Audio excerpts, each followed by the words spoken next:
Dans cette agence d'intérim médical, on gère une centaine de collaborateurs. Des employés voguant d'un établissement de santé à l'autre et donc possiblement à risque en cas de contamination par le virus de la grippe A. Pourtant, dans ces bureaux, on ne manifeste aucune inquiétude majeure.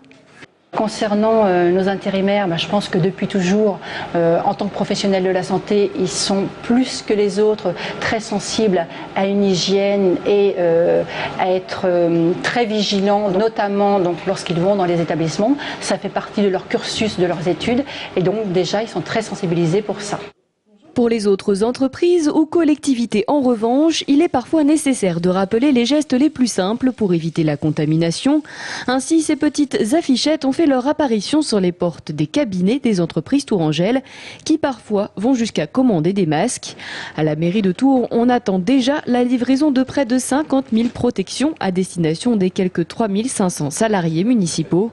Autre étape importante pour les chefs d'entreprise, le plan de continuité de l'activité destiné à assurer le fonctionnement des sociétés en cas d'épidémie. Nous avons demandé à chaque direction d'identifier les missions indispensables, d'identifier la quantité de personnel avec les compétences nécessaires pour les remplir. Et puis maintenant, nous commençons à avoir des réponses assez concrètes de toutes les directions, ce qui nous fait un plan pratiquement terminé qui devrait pouvoir être opérationnel dès la semaine prochaine.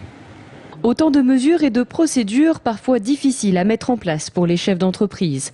Ainsi, la direction départementale du travail, de l'emploi et de la formation, ainsi que la DAS, reste à l'écoute et prévoit déjà des initiatives auprès des entreprises de plus de 15 salariés.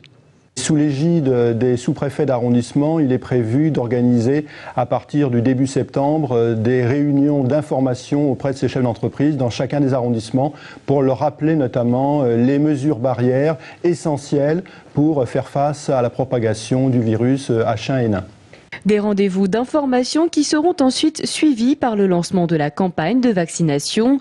Elle sera destinée en priorité aux personnes dites à risque, comme les professionnels de santé ou les personnes âgées.